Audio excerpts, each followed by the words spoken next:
Hello friends, welcome back to our YouTube channel. I am Ashwini Garg on behalf of Suraj Senior Secondary School.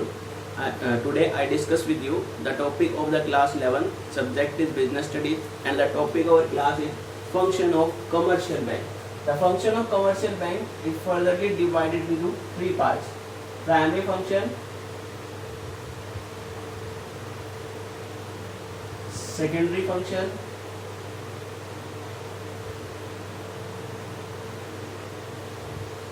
electronic banking services.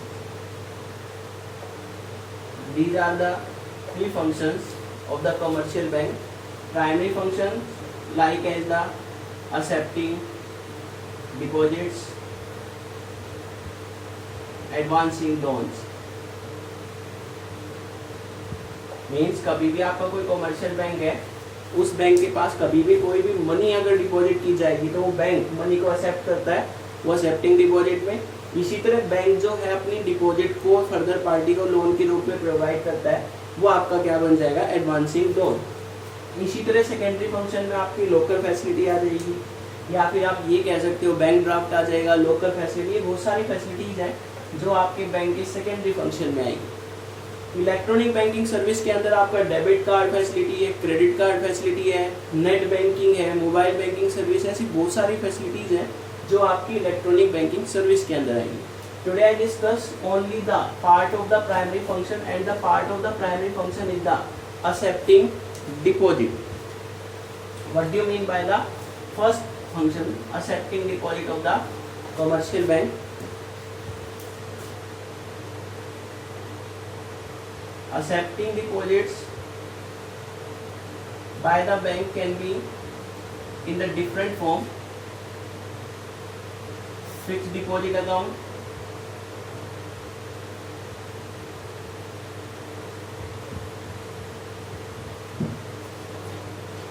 current account,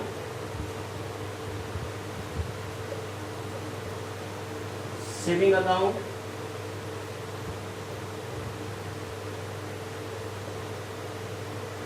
recurring deposit account,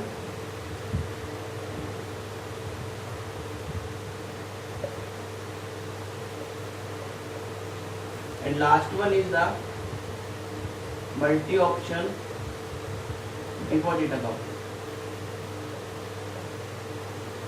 Means these are the 5 types of the account of the accepting deposit by the commercial bank in the form of FD, current account, saving account in the form of RD, and the multiple option deposit account.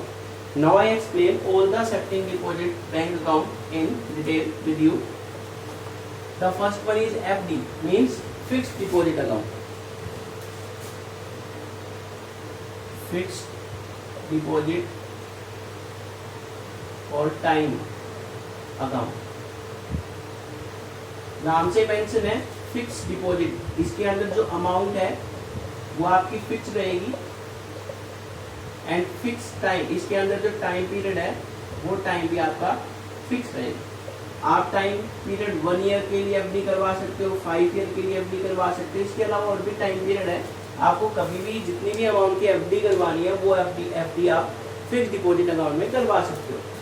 कभी भी आपने FD करवाई है, उस FD के तौर पर आपको एक रिसिप्ट मिलती है जिसको फिक्स डिपॉजिट रिसिप्ट बोला जाता है। इस रिसिप्ट के अंदर जिस पर्टिकुलर पर्सन ने फिक्स डिपॉजिट करवाया है उसका नाम होगा, टाइम पीरियड होगा, कितने टाइम के लिए आपने वो फिक्स डिपॉजिट करवाई है, उसकी अमाउंट होगी, कितनी अमाउंट की एफडी हुई है, रेट ऑफ इंटरेस्ट होगा, और मैच्योरिटी पीरियड मीन्स किस टाइम का टेन्योर होगा, फिक्स टाइम, कितने टाइम के बाद वो एफडी जो है मैच्योर होगी। तो ये एक टाइप से एफडी जो है वो आपकी एक फिक्स्ड अमाउंट, एक फिक्स टाइम के लिए आप बैंक के पास डिपॉजिट करवा सकते हो, उसको हम फिक्स डिपॉजिट या टाइम अकाउंट बोलते हैं।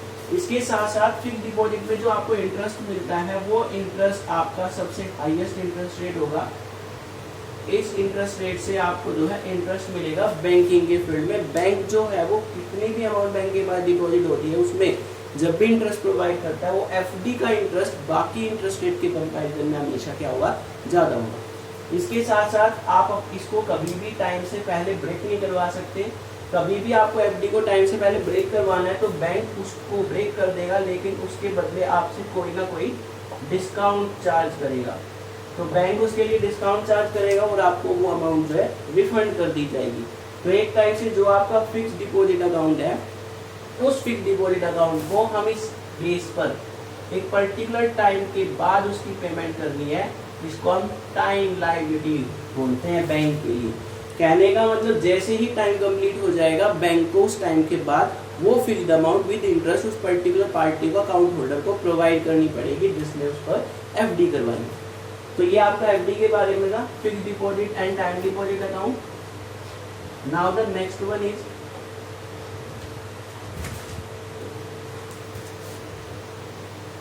Current account. बैंक के अंदर ही कोई फैसिलिटी प्रोवाइड की जाती है एक्सेप्टिंग डिपॉजिट की फॉर्म में, जिसको हम करंट अकाउंट बोलते हैं। ये करंट अकाउंट एक ऐसा अकाउंट है जो मेनली बिजनेसमैन के लिए, बिजनेस पर्पज के लिए ओपन किया जाता है। वो क्यों? क्योंकि इसमें एक फिक्स्ड अमाउंट बैंक के अंदर डिपॉजिट की जाती है। उस अमाउंट के डिपॉजिट होने के बाद आपकी जो नंबर ऑफ ट्रांजेक्शन्स हैं वो आपकी बिल्कुल फ्री हो जाएगी। आप नंबर ऑफ टाइम बैंक में पैसा डिपॉजिट करवा सकते हो और नंबर ऑफ टाइम आप बैंक से पैसा विड्रॉ कर सकते हो। उस पर बैंक आपसे किसी भी टाइप का कोई भी चार्ज नहीं लेगा।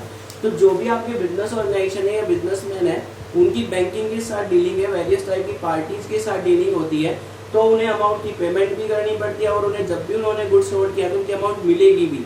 और उसके साथ साथ पार्टी का जो डिस्टेंस है वो एक प्लेस से दूसरे प्लेस पर होता है, तो पार्टी एक दूसरे से face to face money transfer नहीं कर पाती, तो वहाँ पर करंट अकाउंट जो है मेन रोल प्ले करता है।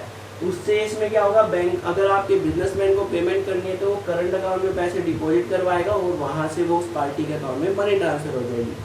ऐसे ही अगर किसी पार्टी ने मनी सेंड किया आपके करंट अकाउंट में तो आप उससे पैसे विड्रॉ कर सकते हो। तो बैंक जो है वो आपकी डिपॉजिट और विड्रॉ, नंबर ऑफ ट्रांजेक्शन में कोई लिमिट नहीं है। इसमें कितनी भी ट्रांजेक्शन आप कर सकते हो, कितनी बार भी पैसे डिपॉजिट करवाओ, कितनी बार भी पैसे निकलवाओ, बैंक इसमें कोई चार्ज नहीं लेगा। अब सिंपल सी बात है, इसमें आपको पैसे बैंक से निकालने हैं तो इसको डिमांड लायबिलिटी बैंक बोलते हैं। ये बैंक के जो लिए डिमांड लायबिलिटी है, जैसे ही आप बैंक में जाकर डिमांड करोगे बैंक को क्या करना पड़ेगा, पेमेंट करनी पड़ेगी। तो ये भी एक टाइप से डिपॉजिट ही है आपकी। इसके बाद नेक्स्ट वन है आपका सेविंग अकाउंट।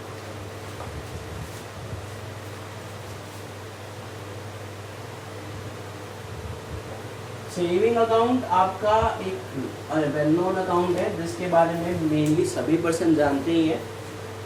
सेविंग अकाउंट एक ऐसा अकाउंट है जो जनरली पर्सन के अंदर सेविंग हैबिट को इनकलकेट करता है। मीन सेविंग हैबिट को जनरेट करेगा, इनकलकेट करेगा कि कोई भी पर्टिकुलर पर्सन उसके पास जो भी सेविंग है उस सेविंग को वो अपने बैंक अकाउंट में डिपॉजिट करवा सकता है।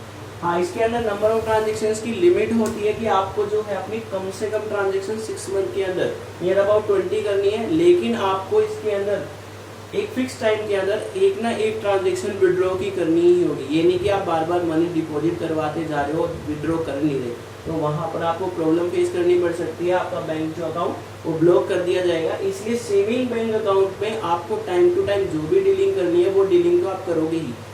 इसके साथ आपकी जो सेविंग है वो सेविंग आप बैंक में डिपॉजिट करवा सकते हो और बैंक इस पर आपको एक फिक्स रेट से इंटरेस्ट प्रोवाइड करता है। ये इंटरेस्ट रेट बाकी बैंक फिक्स डिपॉजिट के कंपैरिजन में इंटरेस्ट रेट कम होगी, लेकिन बैंक जो है वो आपको इंटरेस्ट रेट फिक्स रेट से इंटरेस्ट प्रोवाइड करता है, वो भी आपके जो भी बैंक में कितने टाइम के लिए अमाउंट रही है।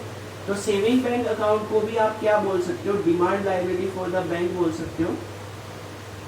Demand liability for the bank क्यों बोला जाता है, क्योंकि इसके अंदर जैसे ही आप बैंक में जाकर डिमांड करोगे अपने अकाउंट से पैसे विड्रॉ करने के लिए, तो बैंक को क्या करना पड़ेगा, मनी विड्रॉ करके देनी पड़ेगी। तो इसलिए इसको demand liability of the bank बोलते हैं। इसके बाद नेक्स्ट वन है आपका रेकरिंग डिपॉजिट अकाउंट।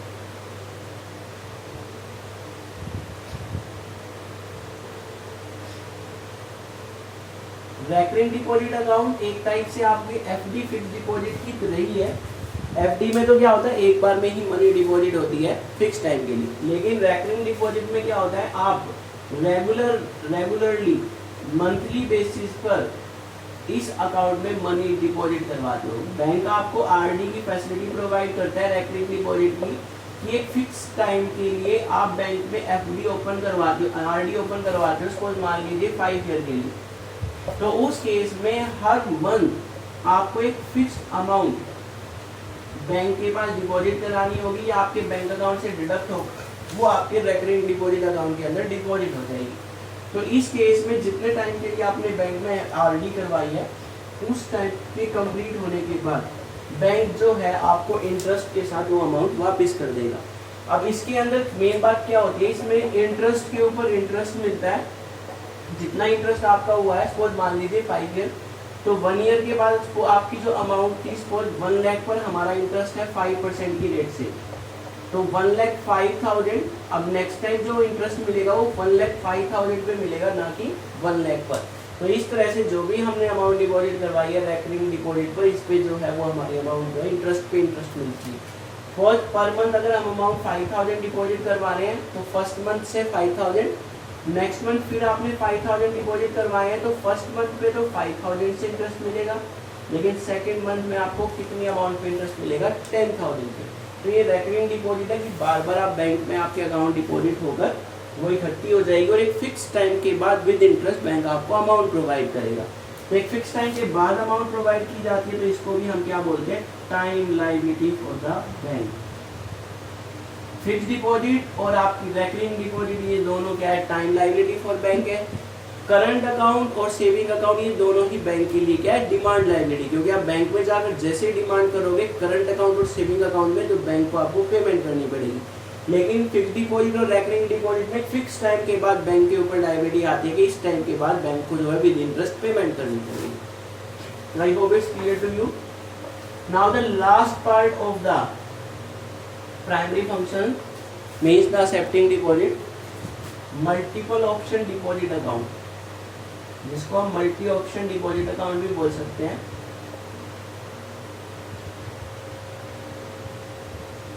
इस बैंक अकाउंट में बैंक आपको डबल बेनिफिट प्रोवाइड करता है। कहने का मतलब आपको इसमें हाई रेट से इंटरेस्ट मिलेगा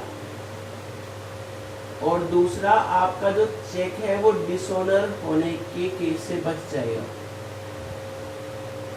वो डिसऑनर नहीं होगा। वो कैसे कि कभी भी हम मल्टी ऑप्शन डिपॉजिट अकाउंट खुलवाते हैं तो एक टाइप से कि हमारा सेविंग अकाउंट है, इस सेविंग अकाउंट में कभी भी हमारी जो मनी डिपॉजिट अमाउंट है, अमाउंट डिपॉजिट जो हमने करवाई है, कभी भी वो एक्सेस हो जाए फ्रॉम द लिमिट,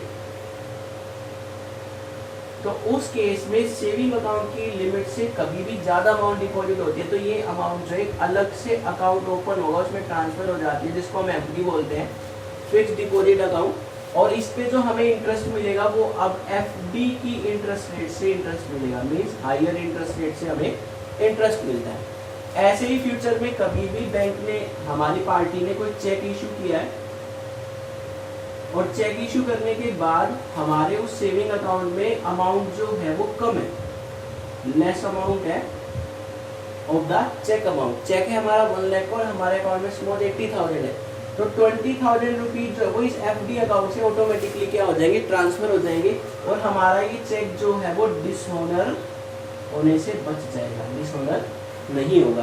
तो एक टाइप से मल्टी ऑप्शन डिपॉजिट अकाउंट में यही है कि जैसे ही आप बैंक में अमाउंट डिपॉजिट करवाते हो तो वो अमाउंट जैसे ही एक्सेस होगी वो सेविंग अकाउंट से एफडी में ट्रांसफर हो जाएगी, हायर इंटरेस्ट रेट से इंटरेस्ट मिलेगा। और ऐसे ही आपने कभी चेक इशू किया और वो अमाउंट जो है चेक इशू वाली अमाउंट आपके बैंक अकाउंट में अवेलेबल नहीं है, तो ऑटोमेटिकली उस एफडी से आपकी अमाउंट जो है सेविंग अकाउंट में ट्रांसफर हो जाएगी और रिमेनिंग अमाउंट पर एफडी की रेट से इंटरेस्ट मिलेगा और आपका चेक डिसऑनर होने से बच जाएगा।